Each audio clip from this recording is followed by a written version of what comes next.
Well, hello, everybody. Happy Saturday, May 30th. This update is a day late for a couple of reasons, but the big reason is we'll talk about it a lot in this video.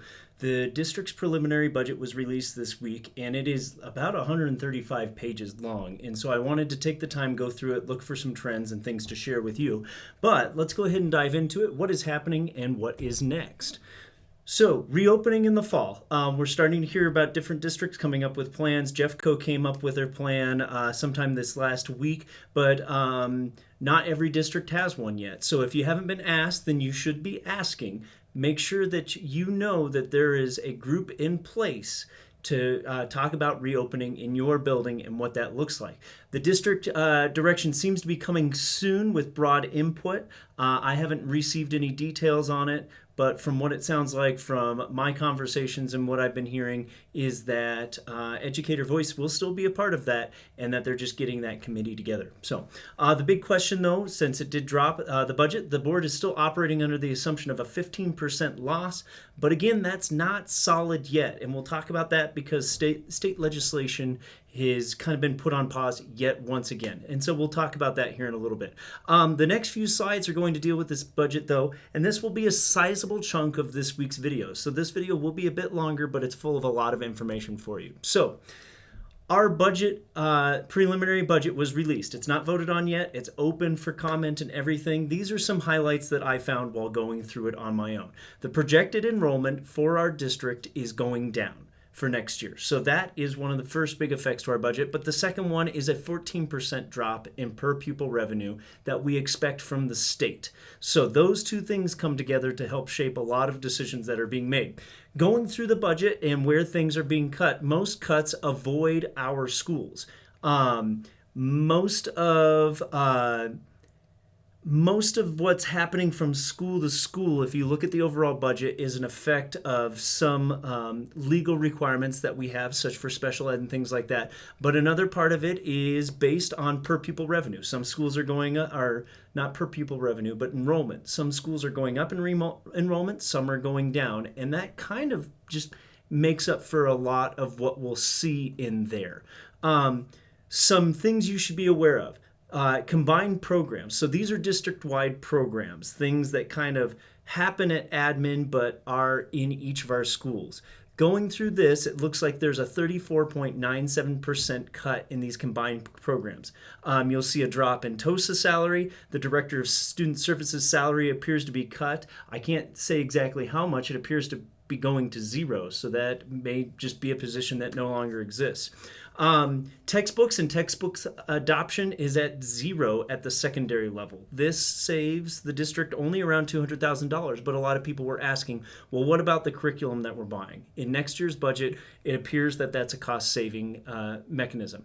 Many other cuts appear as tiny as they can or stay out of the classroom. So we see some professional development cuts, and we also see district supply cuts. It's just listed as district supplies. I'm not sure exactly what that means, but it's not what's dictated to the building. It is just as a district what the district admin buys for the district. Under the communications portion of the budget, we see a cut in salaries, a huge cut in outside services, and a drastic cut in advertising. The communications portion of the budget is looking at a 19% cut. Operations budget, this is what we think of when we think of building, grounds, and maintenance and things like that. That's looking like a 5% cut, mainly in supplies, and what appears to be a couple of positions. There's an entire section under there that says General District Administration. These are where a lot of big cuts are actually coming down. Some of them are salary cuts. You can see those if you look up the document. But each of these is being cut significantly, if not down to zero or near zero. Legal review and consulting services, fingerprinting, postage, printing, superintendent covered professional development, office supplies, capital and non-capital equipment. All told, these cuts for this part of the budget are 30%, and that's as a whole. There's portions of this that just drop down to zero, and you can see that this document's available online and all included on the email. One thing that's on there, and this comes up a lot, is what is our unrestricted general fund. So we have a reserve. Everybody knows we have a reserve, but that's actually a part of our school board policy is how big that reserve is. So according to board policy DI-2, the goal is to keep unrestricted general fund balance equal to 16.67% of annual expenditures. We'll go over that in a little bit because I get a lot of questions about that, and there's some legal side and some professional guidance that comes into that. It appears to help balance the budget, the district will tap into around $3 million from reserves. So this is an exact quote from page 2. Quote, "The budget is balanced using unrestricted reserves in light of the current year revenue reductions to align with expenditures," end quote. So some had asked, why are we not looking, or are we going to look at our reserves? And that is in there. Let's talk about board policy DI-2 because many of us don't know about it. And so it's a long policy, and I'm going to break it down to as simple as I can get to so that you understand where that comes from.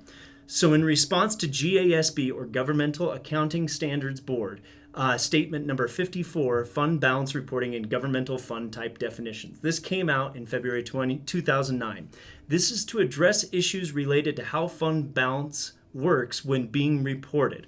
And this is for government entities. So DI-2 was crafted using the guidance of another acronym, GFOA, the Government Finance Officers Association.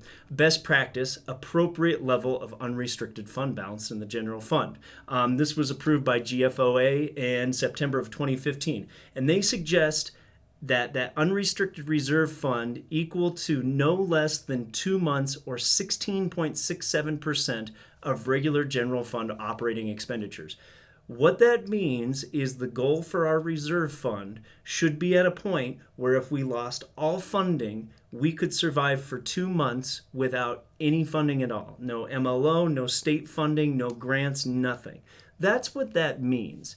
Upon some basic research, and I didn't go too in depth in this, this appears to be standard for all governmental agencies, including surrounding districts and such agencies as the El Paso County Public Health Department.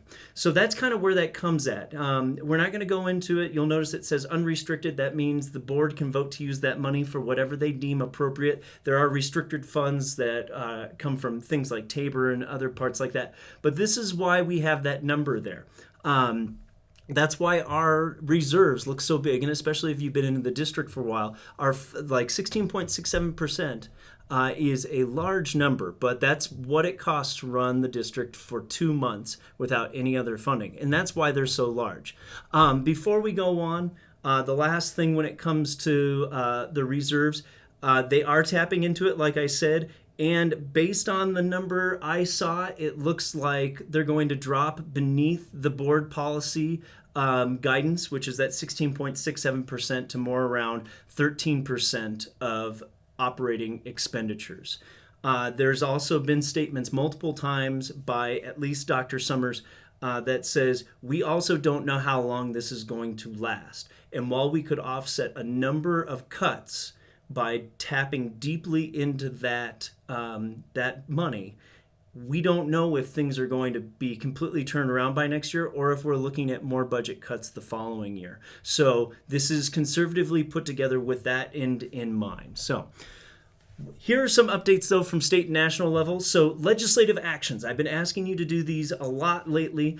These are working, and there's lots of pressure and coverage of its effects. Keep in mind, it's not just our district doing this. It's districts all around the state coming together, and their members and the educators in their systems are contacting Denver and saying, hey, we cannot do this. You cannot put this burden on the schools. So from May 18th to May 29th was a House focus. We have now moved past that. We're now moving into a Senate focus. Now, this is a little tricky, and these dates may change a little bit because the House of Representatives was supposed to have meetings yesterday and today, and I just heard that those have been suspended, and it was really just to talk about the state budget. So this system is still kind of, I don't want to say up in the air, but we're moving with it as it happens. So next we're looking at a Senate focus, and then once those two parts of the government look at things, they come together for a conference committee to come up with the final bill to send to the governor. CEA is also advocating for a 2-year suspension of the accountability system. Many of us know that this is how our schools get graded. It's how we get judged. It's how we get compared to other schools. CEA is asking for a 2-year suspension of that accountability system until things can get back to normal and we can actually be teaching the way that system was meant to work. There is also, from the Colorado Department of Education, a draft reopening framework that was released this last week. We're going to talk about that on the next page. I haven't even had a chance to go through it yet. It's kind of a convoluted website. I've made it so that there's a printable PDF if you would like to review it, but we'll talk about that on the next slide. Also be on the lookout for a CEA all-members survey that is coming soon. They want input to know what their goals and what their focus should be moving forward. So what do you need to do? We're still in the contacting state lawmakers phase. Again, to remind everybody, the budget for our district is not final until we know the final budget at the state level. So by contacting our state lawmakers, that's really where we can make the biggest impact right now to save funding for Lewis Palmer. The asks that we're doing this, we're asking to keep the budget stabilization, we abbreviate as BS, keep budget stabilization flat and avoid cuts to schools. But we can do this removing unfunded mandates and cutting back in other areas of education that actually don't help students thrive. The goal is to make sure that money comes to schools, doesn't get bottlenecked in something that's happening in Denver that won't help us through our situation. You can use the Action Network email that will be in the description below, and I'll include on the email to contact your legislator. It's really quick and really easy. I did it. It took me less than 5 minutes to do, and it just sends the message directly to your lawmaker. You can also call your representative using this phone number on the screen. It'll guide you through the process, kind of give you a few talking points on what to say. The big thing is include your story. Every time that I contact a lawmaker, I make sure to include my story of how these cuts are affecting me. How is this affecting what's happening in my school? How is this going to affect students? I also like to include that education funding is an investment in Colorado's children, future jobs, and economy. It affects all of that. And here's the big thing. We are now being told that schools are the key to the economy reopening. We need the resources to support that work. And I've been using this lately. We are so essential, our budgets are being cut. And this needs to be an issue. We won't get a bailout or anything like that. We need to maintain as much of that funding because we serve all of Colorado. So everything that we do directly affects what happens to us here in Lewis Palmer. You can also, if you are not following them on Facebook, the CEA is doing lunch break actions. How can you reach out to your lawmakers every weekday to encourage action? What else can you do? Always make sure that you're advocating for the Educator Voice and reopening procedures in your school. I will include it in the email in the description below, but review the CDE draft framework and give feedback. From what we can tell, very little Educator Voice was used in creating this document. And I checked today, the committee that came up with this is unknown. They have not released any names, so we don't know who came up with any of this. It may not reflect the reality of what we actually have to deal with. Again, the PDF link is included in the description below. I'll put it in the email, and it will also include a link to where you can give feedback on what's happening. Again, look for an all-member survey from CEA coming soon. Check your email. Your voice matters and what action CEA will take moving forward. We need to make sure our voices are a part of advocating for what LP needs, not just what larger districts in the Denver area need. And our power is in our membership, and these small actions make a difference. And as always, invite a new member. The more we are, the stronger we are. Okay, that was a lot this week, but it needed to be discussed because there's so much happening. We are now in our summer. We don't know what the fall is going to look like yet, and so we need to refresh ourselves now. Get outside as much as you can, building something, gardening, walking, hiking, biking, whatever it is you like to do. Right now, I'm getting ready for our small flock of ducks that we're getting in 2 weeks by building a duck house. Also, find a way to engage your mind, reading a good book, watching a good documentary, playing a game that challenges your mind with someone. Find a way to keep your mind engaged as we relax and reflect and recover so that we can prepare for the next year. As always, we help ourselves by helping each other. I'll include all these Kaiser Permanente Thriving Schools support links in the description below. But for now, that's what we have. Thank you for sticking with me in what is probably going to be one of the longer videos that we do. And I hope everybody stays safe. I hope you're already starting to enjoy your summer as best as you can. And we'll talk to you soon.